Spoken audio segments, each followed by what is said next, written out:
Hello students, कैसे हैं आप सब। आई होप आप सब अच्छे होंगे। आईसीटी वर्चुअल क्लासरूम में आप सबका स्वागत है। मैं विकास, क्लास 10th का मैथ्स हम कर रहे हैं। चैप्टर है पॉलिनोमियल्स यानी बहुपद। इसी चैप्टर को हमें कंटिन्यू करना है बच्चों। तो चलिए स्टार्ट करते हैं आज का सेशन। यहाँ पे आज के सेशन में हम क्या करने वाले हैं, उससे पहले जो हम क्वेश्चंस करने वाले हैं उससे पहले एक चीज हमें सीखनी पड़ेगी, एक चीज हमें रिकैप करनी पड़ेगी, याद करनी पड़ेगी कि भाई जो पॉलिनोमियल है, ठीक है, क्वाड्रेटिक पॉलिनोमियल है वो किस फॉर्म का होता है। A x square plus B x plus C, ये होता है क्वाड्रेटिक पॉलिनोमियल। ये एक जनरल फॉर्म इसको बोल सकते हैं हम इसकी, ठीक है। लीनियर पॉलिनोमियल क्या होता है, A X plus B. And cubic polynomial क्या होता है, ये तो हो गया लीनियर पॉलिनोमियल जिसमें वेरिएबल की हाईएस्ट पावर 1 हो, उसको लीनियर पॉलिनोमियल बोलते हैं।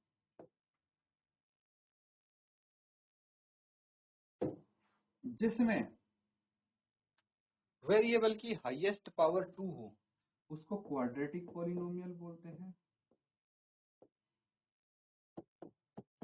और जिसमें A X cube plus B X square plus C X plus D, इसको बोलते हैं क्यूबिक पॉलिनोमियल, ठीक है। तो ये इनकी जनरल फॉर्म्स हो गई।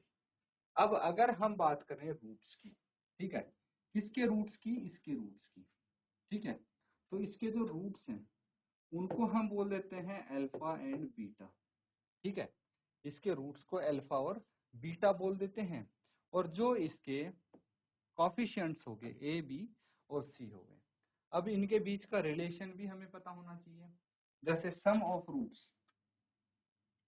रूट्स इन क्वाड्रेटिक इक्वेशन की बात कर रहे हैं हम। Sum of roots alpha plus beta किसके बराबर होगा, माइनस बी बटे ए के बराबर। जबकि प्रोडक्ट ऑफ रूट्स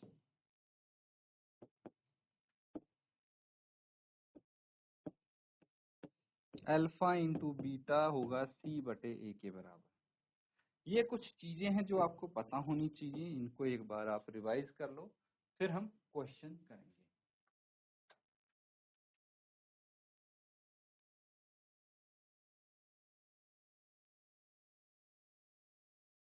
तो ठीक है, यहां तक चीजें समझ में आ रही हैं बच्चों। अब देखिए यहाँ पे क्या करना है। इससे पहला जो प्रीवियस क्वेश्चन कर रहे थे उसमें क्या दिया था आपको, आपको दिया था क्वाड्रेटिक पॉलिनोमियल। क्वाड्रेटिक पॉलिनोमियल से उसके रूट्स फाइंड आउट करने थे, वो हम आसानी से कर ले रहे थे। और रूट्स निकालने के बाद जो उसके कोफिशिएंट्स हैं उसके साथ उनकी रिलेशनशिप वेरीफाई करनी थी, इतना करना था। यहाँ पे ठीक उसका उल्टा है। यहाँ पे क्या है, आपको क्वाड्रेटिक इक्वेशन पता लगानी है। फाइंड क्वाड्रेटिक पॉलिनोमियल बताना है, each with the given numbers as the sum and product of its zeros respectively। और यहाँ पे क्या गिवन है, देखिए यहाँ पे दिया है sum and product of its zeros. तो इसकी जीरोज का सम और प्रोडक्ट यहाँ पे दिया है, जिसकी मदद से आप क्या निकालेंगे, क्वाड्रेटिक पॉलिनोमियल फाइंड आउट करेंगे, ठीक है। तो आपको ये दिया है अल्फा प्लस बीटा दिया है एक तो, एंड अल्फा इंटू बीटा दिया है। यहाँ पे क्या होता है, माइनस बी बटे ए एंड सी बटे ए, ये होता है। और इसकी मदद से आपको क्या निकालना है, ये A x square plus B x plus C, ये चीज निकालनी है। समझ में आ गया। सिंपल चीजों में मैं अगर सिंपल वर्ड्स में समझाऊं तो ये गिवन है, ये निकालना है आपको, ठीक है। तो चलिए फटाफट इसको नोट करेंगे और कोशिश करेंगे सॉल्व करने की।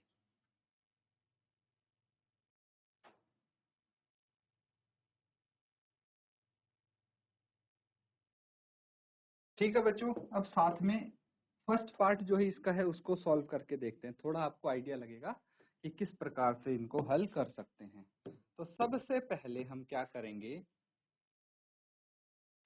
Late a x square plus B x plus c be the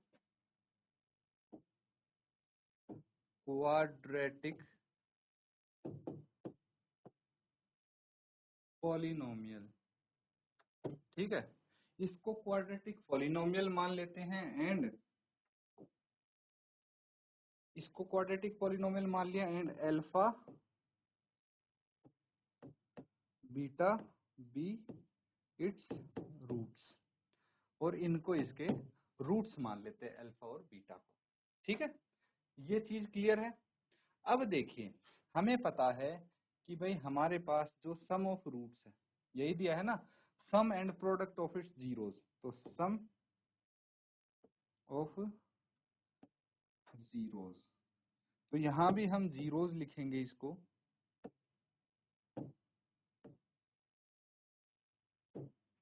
some of zeros यानी अल्फा प्लस बीटा जो है, ठीक है, क्या हो जाएगा, ये होता है माइनस बी बटे ए के बराबर, जो कि यहाँ पे दिया है 1/4।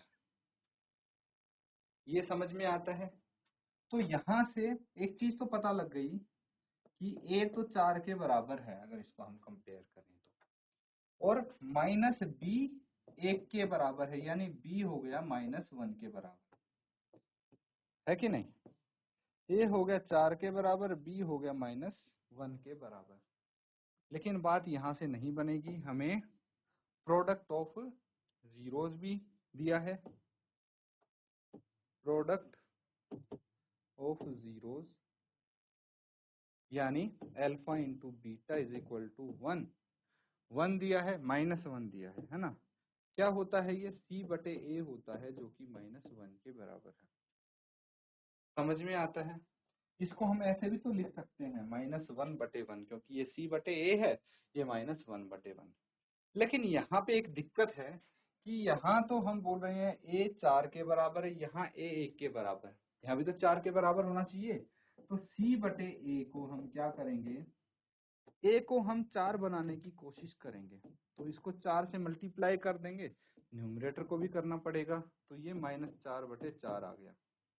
दैट मीन्स जो हमारे पास c आया है यहाँ से वो कितना आया है -4, और a तो यहाँ भी 4 है, यहाँ भी 4 है, कोई दिक्कत नहीं है। अब हमें क्या निकालना था, क्वाड्रेटिक पॉलिनोमियल। क्या आ जाएगा क्वाड्रेटिक पॉलिनोमियल, सिंपल है। a कितना आया है 4 आया है, 4x², फिर b कितना आया है -1, तो -x एंड -4, ये आ गया आपका क्वाड्रेटिक पॉलिनोमियल। नोट कर लेंगे इसको।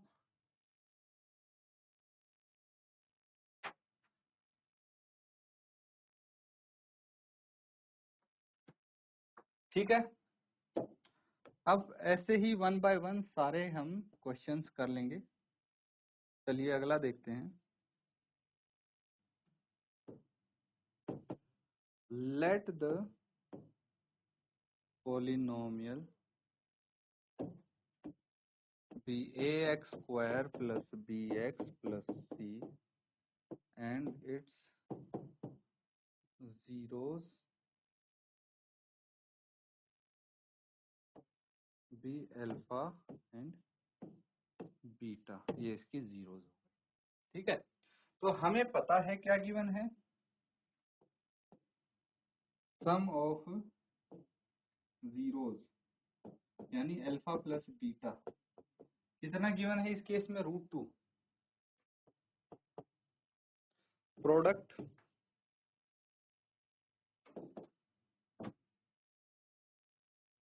यानी अल्फा बीटा ये 1/3। ठीक है, अब देखिए मुझे ये पता है कि भाई अल्फा प्लस बीटा कितना है, ये गिवन है, ये होता है -b/a के बराबर, जो कि है √2, यानी √2/a बोल सकते हैं। जबकि अल्फा इंटू बीटा कितना है, ये है बच्चों c/a के बराबर, जो कि है 1/3।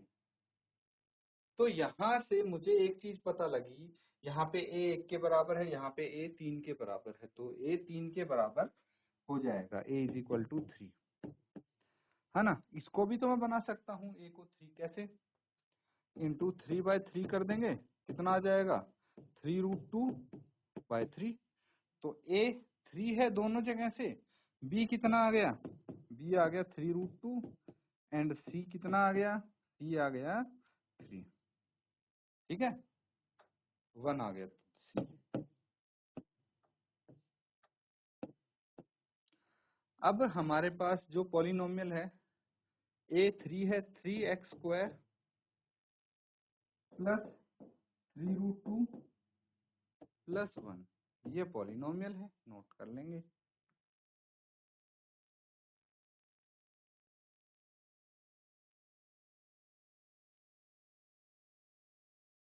ठीक है बच्चों, यहाँ पे थोड़ा सा आपको ये करेक्शन करना है। देखिए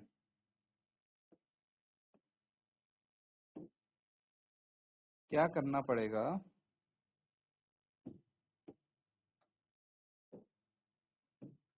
ये देखिए इसको मैं 3/3 से मल्टीप्लाई करूंगा तो ये 3√2/3 आ जाएगा, कोई दिक्कत नहीं है। अब यहाँ पे दिक्कत है कि -b बराबर है 3√2, तो b किसके बराबर होगा, -3√2, तो ये -3√2x आएगा। यहाँ पे क्या आएगा, -3√2x, x भी तो लिखेंगे, +1 ये हो जाएगा। ठीक है, तो छोटे छोटे साइंस का ध्यान रखना होता है बच्चों। अब हम नेक्स्ट क्वेश्चन, इसका अगला पार्ट करेंगे।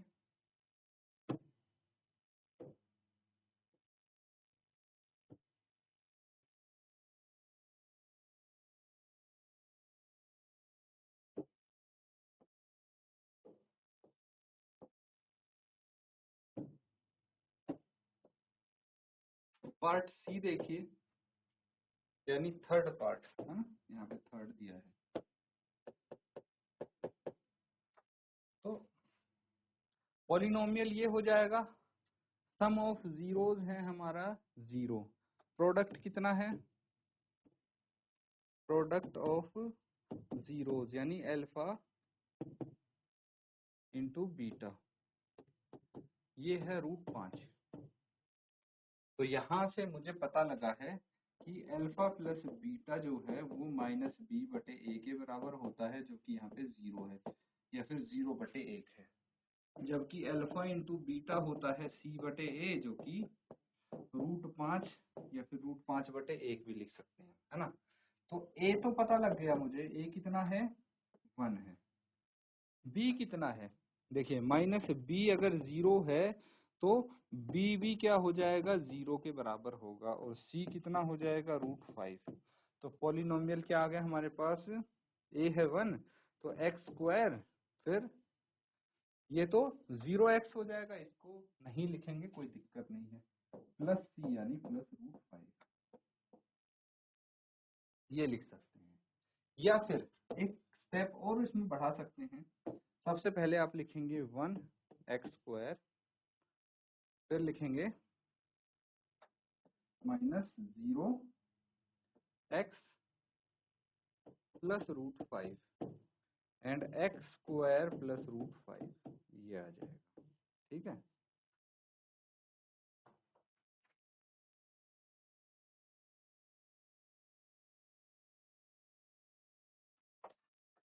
ठीक है बच्चों, अगला क्वेश्चन देखिए।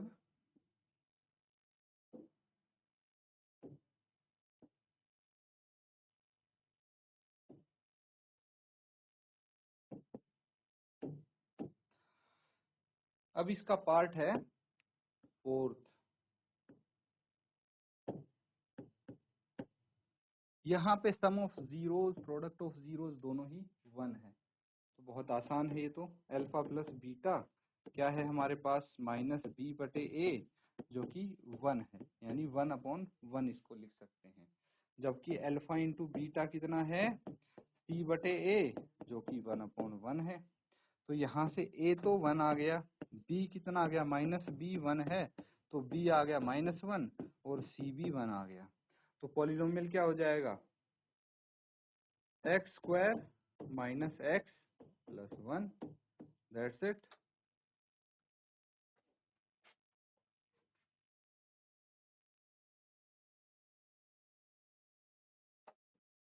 ठीक है बच्चों, यहाँ तक चीजें समझ गए। चलिए नेक्स्ट पार्ट देखिए इसका। अब पार्ट है फिफ्थ।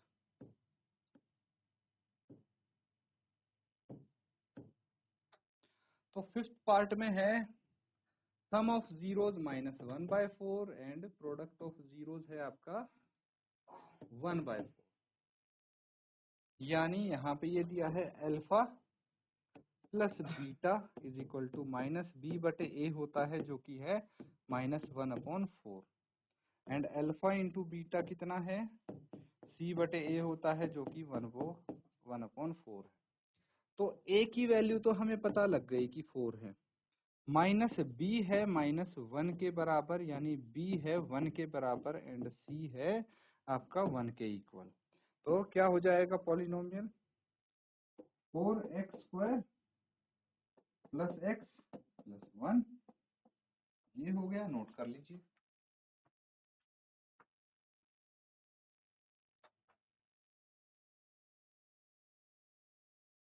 तो ठीक है बच्चों, ये इस जो एक्सरसाइज है उसका भी लास्ट क्वेश्चन था और चैप्टर का भी लास्ट क्वेश्चन था। जो अगला क्वेश्चन है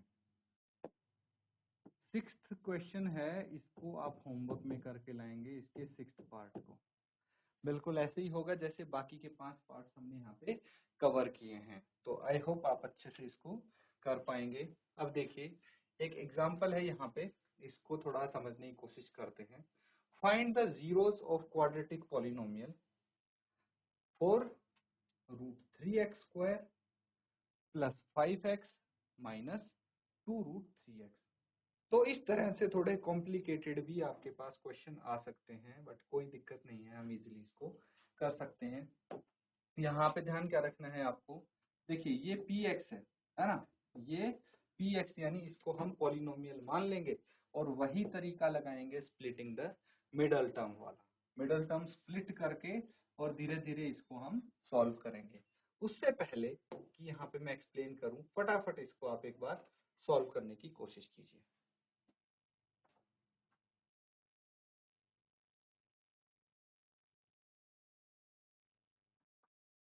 तो ठीक है बच्चों, काफी आसान है, सिंपल है। देखिए बीच में थोड़ा कंफ्यूजन हो सकता है, वो अभी मैं आपका दूर कर देता हूँ।